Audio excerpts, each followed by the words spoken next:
नमस्कार साथियों। आज मैं आपको कुछ ऐसा फैक्ट बताऊंगा जो जानना सबको बहुत ज़रूरी है। चलिए आज हम आपको बताएंगे। सबसे पहले मैं आपको ये बता दूंगा, वैलेंटाइन डे का सीज़न चल रहा है अभी।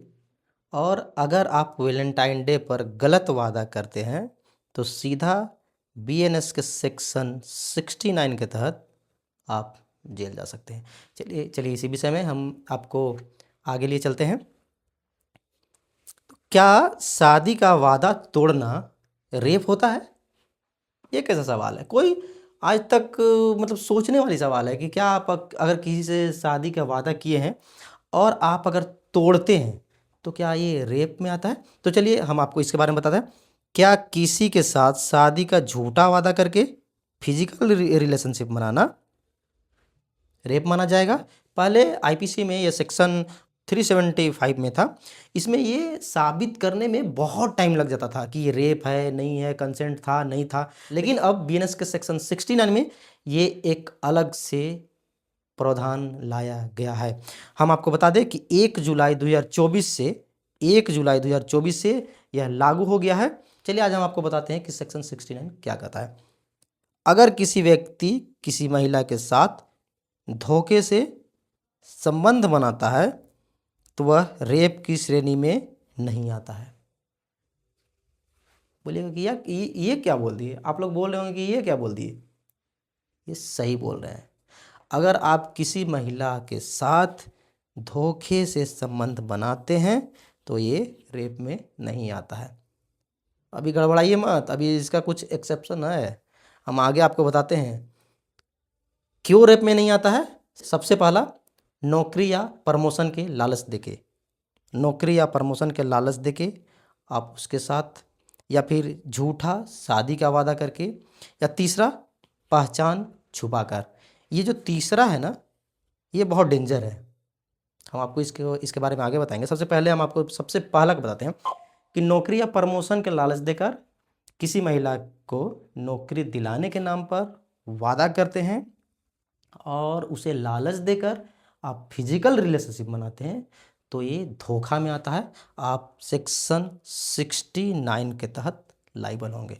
चलिए दूसरा आपको बताते हैं, शादी का झूठा झांसा।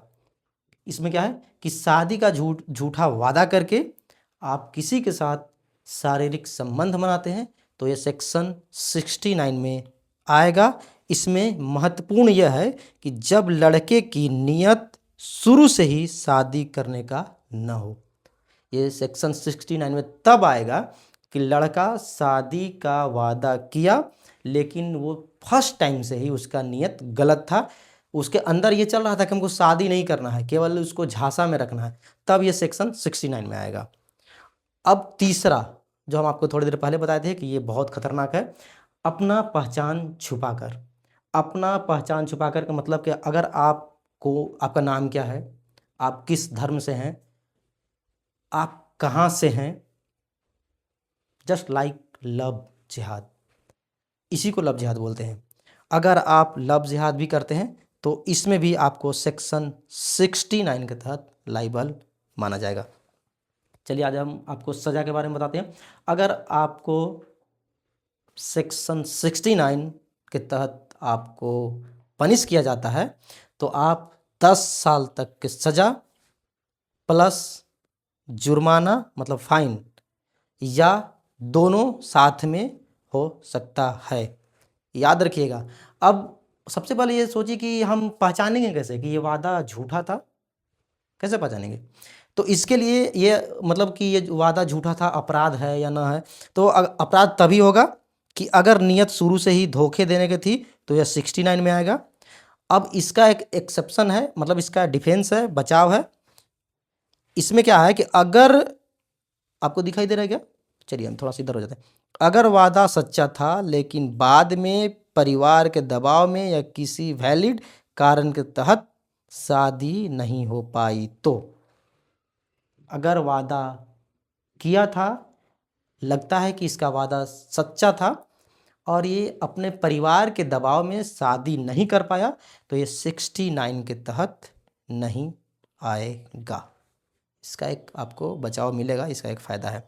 चलिए इसका निष्कर्ष क्या है अगर सहमति धोखे पर आधारित है, अगर सहमति धोखे पर आधारित है तो कानून उसे सहमति नहीं मानेगा। ये कानून महिलाओं के सुरक्षा के लिए बनाया गया है। चलिए लास्ट, जागरूक बने, सुरक्षित रहें, कानून का दुरुपयोग नहीं करना है। ये कानून जो 69 है इसका दुरुपयोग नहीं करना है। अगर आपको वीडियो जानकारी पूर्ण लगी तो आप लाइक शेयर सब्सक्राइब करिए। अगर आपको कोई और वीडियो चाहिए तो कमेंट बॉक्स में बताइए। चलिए, थैंक यू वेरी मच।